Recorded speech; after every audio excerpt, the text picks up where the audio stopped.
quartier en 1957, donc dans les bas-fonds de Bordeaux.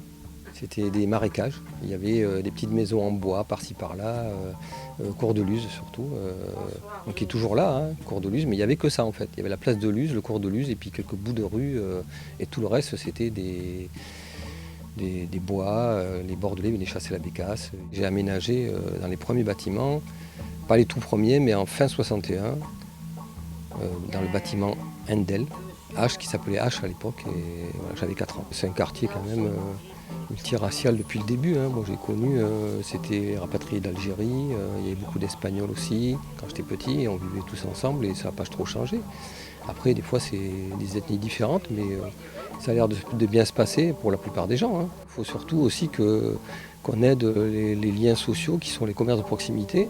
Il faut par exemple baisser les loyers, on est dans un quartier prioritaire, et les locaux vides depuis des années, moi je trouve que c'est pas normal, quoi. Donc il y a peut-être une raison, hein. C'est peut-être qu'il faudrait peut-être baisser de moitié les loyers pour que ça se remplisse. Et voilà, tout le monde serait content. Hein. C'est un vidéoclub depuis 1984, donc la 35e année maintenant, et où j'ai plus de 23 000 titres, tout confondu, donc DVD, Blu-ray, 4K, 3D un petit peu. Et on suit l'actualité et je draine une clientèle de fidèles surtout, grâce à beaucoup de titres qui arrivent tous les mois. Il y a des grandes villes comme à Lyon par exemple où il n'y en a plus. Donc c'est petit à petit, voilà. Il y a des résistants, mais on ne sait pas pour combien de temps encore. Hein. Tant que ça marche, on joue. Hein. Oui, puis il y a des fidèles du quartier. Il y a des gens aussi qui essaient de faire bouger les choses et qui vont dans les commerces de proximité pour établir le lien social, même si on leur dit ouais mais va sur internet et tout ça, c'est grave. Et oui, mais c'est pas. Mais si on s'enferme à la maison et qu'on reste devant l'écran, quoi, c'est pas ça qui va rétablir le lien social. Hein. Les gens sont contents de participer, de venir ici, de rencontrer des gens, de venir boire le café, que je fais à prix coûtant, 40 centimes le café, un vrai café en grains, moulu.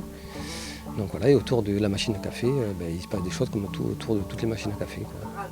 En fait, mon truc, c'est ça, c'est le bonjour. Le bonjour, c'est universel, ça se dit dans toutes les langues, on peut le dire, et ça rapproche les gens.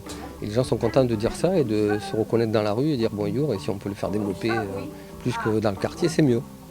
Voilà, et les gamins adorent ça, bien sûr, de dire bonjour en rentrant, en criant bonjour.